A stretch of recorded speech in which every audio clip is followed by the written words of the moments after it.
Querido amigo, hoje iniciamos o estudo no texto do Evangelho de João. Nosso objetivo é analisar, no programa de hoje, os 18 versos do capítulo 1, que tem sido chamado de o prólogo joanino. É a introdução desse Evangelho, é o início das declarações de João sobre o Senhor Jesus Cristo. Esses versos merecem as nossas mais reverentes reflexões. Para entendê-lo melhor, vamos ler o texto à medida que fizermos as nossas considerações. Portanto, enquanto você me ouve, permaneça com a Bíblia aberta. Em primeiro lugar, nos versículos 1 a 5, encontramos uma descrição do verbo. Essa descrição se percebe através de 7 afirmações. Primeiro, o verbo era e é eterno. Versículo 1, no princípio era o verbo. Isso quer dizer, Jesus sempre existiu antes do tempo e da matéria. A palavra verbo é um dos títulos mais altos e mais profundos da pessoa de Jesus. Não é fácil para nós determinarmos o seu verdadeiro sentido. Esse termo tem um significado muito especial, tanto para os gregos como para os judeus. Platão e outros filósofos gregos usavam o verbo logos, referindo-se à razão, à lógica, uma força abstrata que trazia ordem e harmonia ao universo. Referia-se à mente de Deus. Na filosofia neoplatônica e no pré-gnosticismo, uma heresia que surgiu e se consolidou depois no segundo e no terceiro século, o verbo, logos, era entendido como um poder intermediário, um aeon, entre Deus e o mundo. E por isso, para os gregos, Jesus não era tido como Deus, mas simplesmente um ser nessa escala que aproximava o Criador da criação. Agora, para os judeus, verbo referia-se ao envolvimento ativo e pessoal de Deus no mundo, na sua criação. Filho identificava o verbo com a sabedoria divina. No Antigo Testamento, a palavra Yahvé nunca era pronunciada. Era uma palavra santa que não era usada. Porém, a palavra que substituía o nome Yahvé era exatamente a palavra verbo. Na concepção judaica, a criação é o exemplo desse envolvimento divino. Quando Deus pronunciou o verbo, isso é, a palavra, a terra veio existir. O verbo, então, designa Deus, o Filho, referindo-se à divindade, isto é, a presença ativa e pessoal de Deus entre nós. Em João, as qualidades do verbo unem-se em Jesus Cristo. Ainda com relação a essa primeira afirmação, o verbo, no princípio era o verbo, veja bem, nós temos que entender toda essa questão sobre a pessoa de Jesus. Mas a expressão no princípio, nós temos que entender que ninguém pode datar, pois ele fala da eternidade. Refere-se a um tempo em que o universo ainda não existia. A eternidade da divindade, pois Jesus é Deus e Deus é eterno. Essa expressão de João claramente se refere a Gênesis 1:1. E ele, como judeu, conhecia bem as Escrituras. Pois bem, a expressão joanina, no princípio era o verbo, é uma afirmação categórica de que o verbo já existia numa eternidade que só Deus possui. Uma segunda observação é que o verbo era distinto de Deus, ainda no versículo 1, e o verbo estava com Deus. Jesus, pré-encarnado, era e é distinto, diferente do Pai. Essa segunda afirmação é muito importante, pois nos mostra uma distinção de pessoas dentro da unidade da Trindade. Querido amigo, esse Deus único subsiste em 3 pessoas distintas. São pessoas que existem desde o princípio. Na verdade, antes do princípio, na eternidade. A doutrina da Trindade não tenta explicá-la, mas apenas declara e afirma essa verdade. Um Deus em 3 pessoas distintas. Ora, então, Jesus não pode ser identificado com Deus Pai. Por quê? Porque ele estava com Deus desde o princípio. Ele estava com o Pai desde a eternidade. Terceira dica sobre o verbo era e é Deus, ainda no versículo 1. E o verbo era Deus.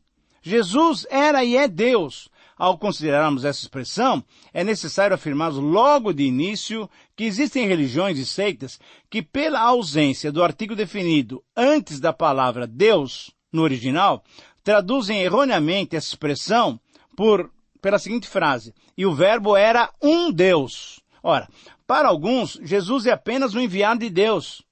Para outros, Jesus é um Deus menor. Pois existem 2 deuses, o Deus Todo-Poderoso, que é Jeová, e um outro menor, que é Cristo. Portanto, nessa concepção, o verbo é um outro Deus. Querido amigo, Isso nós temos que prestar muita atenção. Essas interpretações não podem, de modo nenhum, abalar a nossa fé. Esse erro doutrinário deve ser combatido. Em Isaías 43:10, por exemplo, nós lemos: antes de mim, Deus nenhum se formou, e depois de mim, nenhum outro haverá. Na verdade, o Verbo era e é Deus, isso é, Jesus Cristo era, quando ainda pré-encarnado, era Deus. Jesus era o Deus encarnado. E Jesus Cristo é Deus glorificado. Jesus era, foi, é e sempre será Deus. Quando Paulo, em Romanos 9:5, nos diz: e também deles descende o Cristo segundo a carne, o qual é sobre todos Deus bendito para todo sempre, ele está afirmando também a divindade de Jesus Cristo.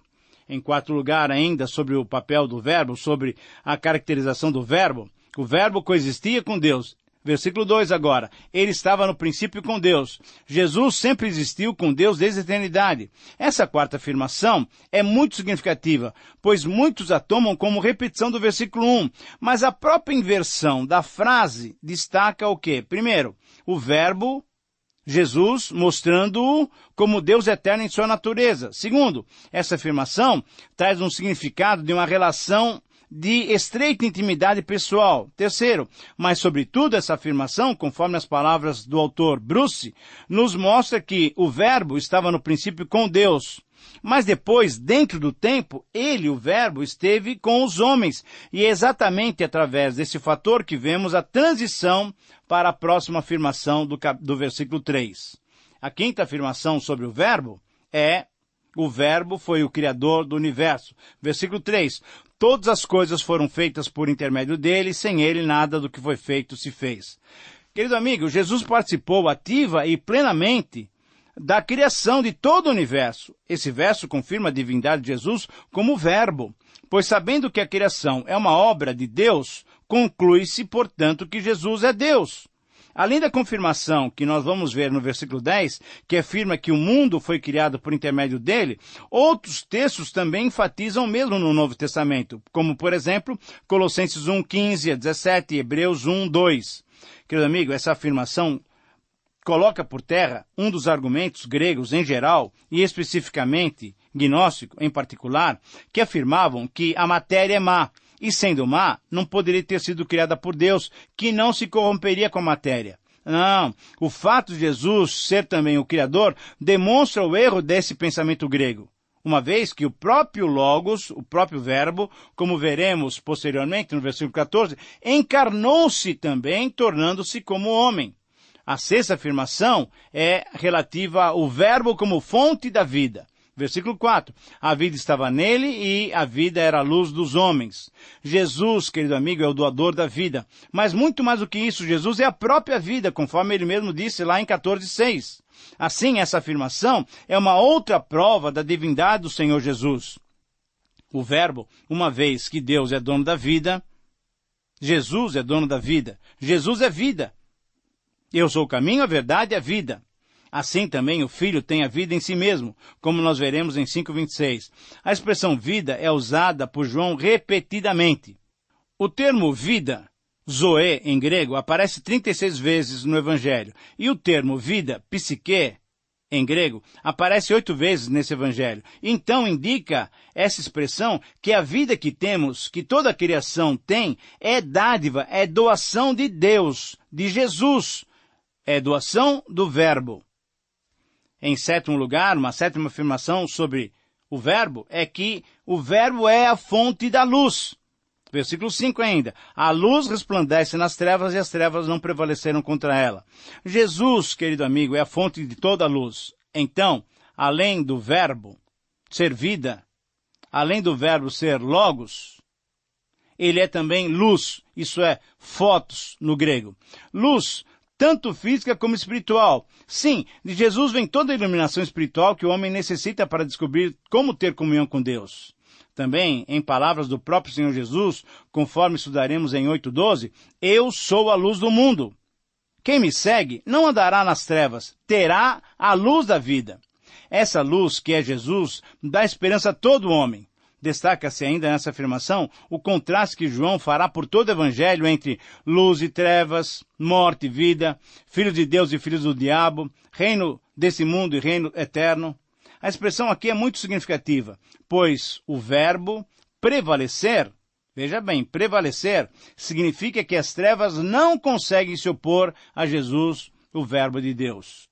Querido amigo, então, nessas 7 afirmações, nós vimos de modo resumido e com certeza imperfeito a caracterização do nosso Senhor Jesus Cristo. Agora, os versos 6 a 9 nós vamos estudar no próximo programa porque eles se referem a João Batista. Em segundo lugar, então, nesse texto de João 1 a 18, nós vamos analisar os versículos 10 a 14 e aqui nós encontramos uma descrição do papel do verbo. Também faremos 7 afirmações. Em primeiro lugar, o verbo veio até o mundo para se relacionar com ele. Versículo 10. O verbo estava no mundo. Jesus, o verbo criador, como foi visto no versículo 3, não apenas criou, mas veio ao mundo, ao cosmos, para se relacionar com a sua criação. A expressão, o verbo estava, é importante, pois muito mais do que simplesmente a presença histórica, refere-se à presença no mundo físico, como também na consciência dos homens. Essa colocação é importante, pois nos dá a dimensão de que o universo criado tinha e tem a revelação visível por tudo o que foi criado, conforme diz Paulo, por exemplo, em Romanos 1, 19 e 20, pois o verbo já estava no mundo, antes dessa vinda ao mundo, da qual João Batista foi o proclamador, o precursor.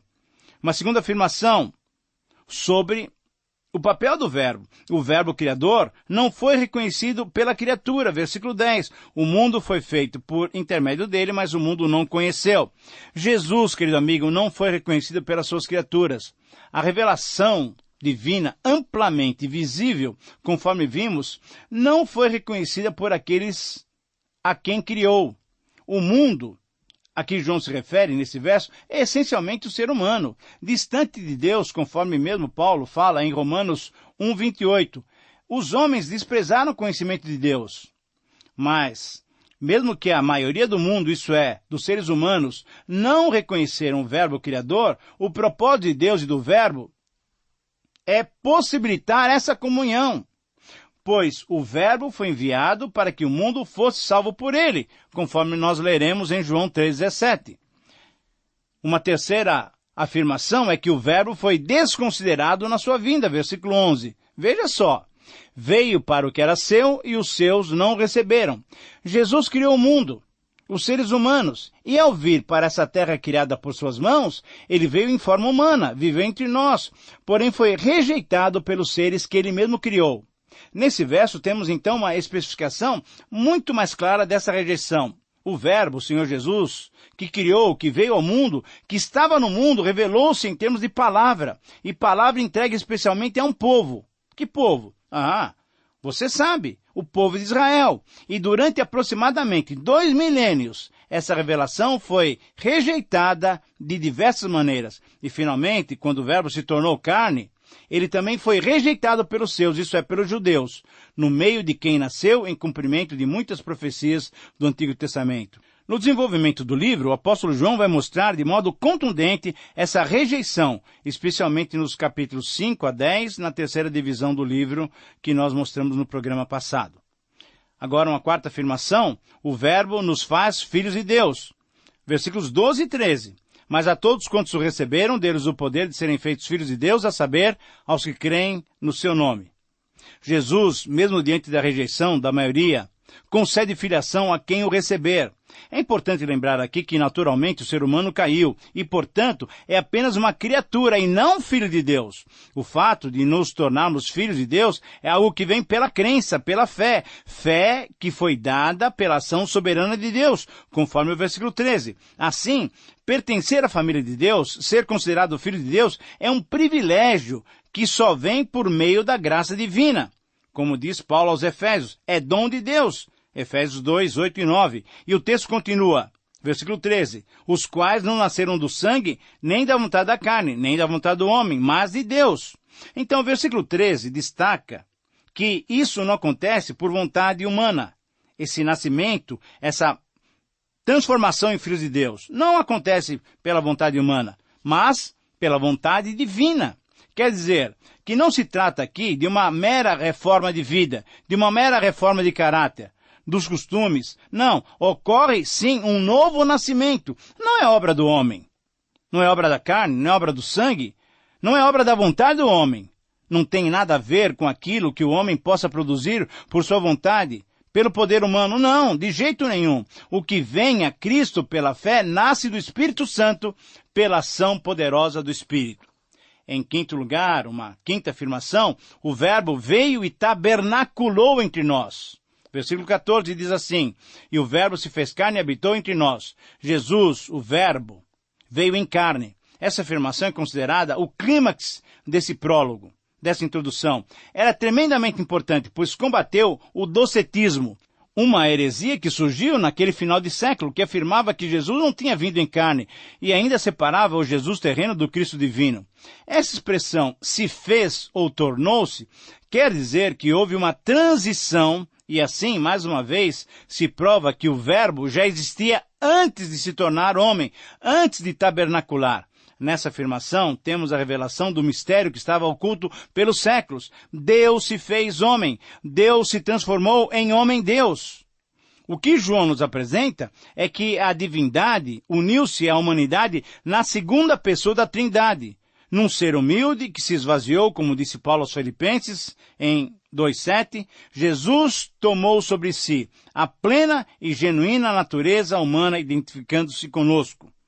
Uma sexta observação, o Verbo veio com graça e verdade, conforme o versículo 14. Cheio de graça e verdade, Jesus renovou a intenção divina que já vinha desde o Antigo Testamento de tratar o homem caído com bondade, misericórdia, fidelidade e verdade, conforme nós lemos, por exemplo, em Êxodo 33, Êxodo 34, Salmo 25, Salmo 26. Essas expressões do Antigo Testamento mostram que o Verbo revelou completamente o caráter gracioso de Deus que já vinha sendo descrito desde o Antigo Testamento. Em sétimo lugar, e sétima observação, terminando esse papel do Verbo, o Verbo revelou-nos a sua glória. Versículo 14. E vimos a sua glória, glória como do unigênito do Pai. Jesus revelou-nos a sua glória. E conforme Êxodo 34, que mencionamos, a glória divina, querido amigo, preste bem atenção nisso. A glória divina é a bondade divina. O atributo que distingue Deus, que o faz ser Deus único e incomparável, é a sua bondade, é a sua misericórdia, a sua graça, o seu amor. A glória revelada por Jesus é Ele mesmo habitando em nós, como disse Paulo em Colossenses 1:27, aos quais Deus quis dar a conhecer qual seja a riqueza da glória desse mistério entre os gentios, isto é, Cristo em vós, a esperança da glória, tanto para gentios como para judeus, para todos os que o receberam. Para todos esses, essa glória graciosa foi revelada, glória como do unigênito do Pai. Querido amigo, dessa forma tão amorosa e graciosa, Jesus, o Verbo de Deus, se relacionou e se relaciona conosco. A pergunta para você é, você tem experimentado esse amor divino? Agora, em terceiro e último lugar, nos versículos 15 a 18, encontramos o testemunho sobre o Verbo. Também, agora, através das palavras de João Batista, nós encontramos 7 afirmações. Primeiro, o Verbo foi anunciado, versículo 15. Este é o de quem eu disse, o que vem depois de mim tem contudo a primazia. João Batista foi sempre cônscio do seu papel, reconheceu que Jesus devia ter o destaque ao ponto de dizer, em 3:30, convém que ele cresça e que eu diminua. Segunda afirmação do Batista, o Verbo é superior por sua eternidade. Versículo 15 ainda. Porquanto ele já existia antes de mim. É interessante ver como João Batista já tinha prévio conhecimento do Verbo. Conforme o versículo 33, Deus o Pai o tinha avisado apontando um sinal para que João Batista reconhecesse Jesus. João Batista sabia que Jesus era divino e eterno. Em terceiro lugar, o Verbo nos trouxe sua plenitude e graça, ainda é um testemunho do João Batista. Versículo 16. Porque todos nós temos recebido da sua plenitude graça sobre graça. O apóstolo João completa a ideia que vinha traçando desde o versículo 14. Sendo que o versículo 15 é um parêntese. Essa expressão deve ser bem entendida, deve ser analisada separadamente. Em Jesus, conforme Paulo, lá em Colossenses 1:19 e 2:9, nós temos a plenitude da divindade. Em Jesus, Como já foi destacado, nós temos graça sobre graça no sentido de que essa é a essência de Deus, porque Deus é amor, conforme palavras de João mesmo lá em 1 João 4:8. Deve-se ressaltar aqui, entretanto, que todos temos recebido. Esse todos temos recebido refere-se certamente àqueles que, lá no versículo 12, o receberam tendo recebido fé e aí então creram no verbo divino. Em quarto lugar, o verbo revelou o caráter de Deus, versículo 17, porque a lei foi dada por intermédio de Moisés. Destaca-se aqui, de modo contrastante, o papel do servo Moisés e o papel do Filho de Jesus. Moisés trouxe a lei, que revelou para aquela ocasião o caráter santo de Deus, lembrando que a revelação foi progressiva, conforme nós lemos, por exemplo, em Hebreus 1:1-3. Mas em quinto lugar, na complementação dessa ideia, o verbo identificado nos trouxe graça e verdade. Versículo 17. A graça e a verdade vieram por meio de Jesus Cristo. É a primeira vez, então, que se identifica pessoalmente, humanamente, quem é esse verbo? É Jesus. Jesus, em contraste com Moisés, trouxe graça e verdade, que, conforme mencionamos, é a essência de Deus. Cristo substituiu a lei de Moisés como ponto central da revelação divina. Moisés foi o mediador da lei. Jesus Cristo é mais do que mediador. Ele é a corporificação da graça e da verdade. O verbo era o que Deus era. Jesus era o que Deus era. Em sexto lugar, o verbo é invisível ao olhar humano. Versículo 18. Ninguém jamais viu a Deus. Essa expressão do versículo 18. E é importante nós entendermos. Deus é invisível à mera visão física do ser humano. Nem Adão, o primeiro criado, nem Abraão, o amigo de Deus, e nem Moisés, com quem Deus falava face a face, viram a Deus. Nenhum homem viu a Deus. Mas veja agora o complemento do versículo 18. E essa agora é a sétima palavra de testemunho sobre o verbo. Veja bem, o verbo unigênito revelou-nos o Pai. Versículo 18, complementando. O Deus unigênito que está no seio do Pai é quem o revelou. Querido amigo, só podemos ver a Deus através da revelação que Jesus nos faz de Deus. Foi o próprio Senhor Jesus quem disse, lá em 10:30, como nós estudaremos em 14:9, também estudaremos, eu e o Pai somos um. Ou, quem vê a mim, vê o Pai. Querido amigo, Jesus ocupa um lugar especial na relação com o Pai. O amor e a comunhão existente entre eles é que proporcionam a Jesus a possibilidade de revelar completamente Deus para nós. Querido amigo, você tem recebido e você tem crido nessa revelação especial de Jesus Cristo? Você tem usufruído de tudo o que o Senhor Jesus é para nós? Medite, avalie a sua própria vida. Muito bem, chegamos ao final de mais um programa. Agradeço a sua companhia.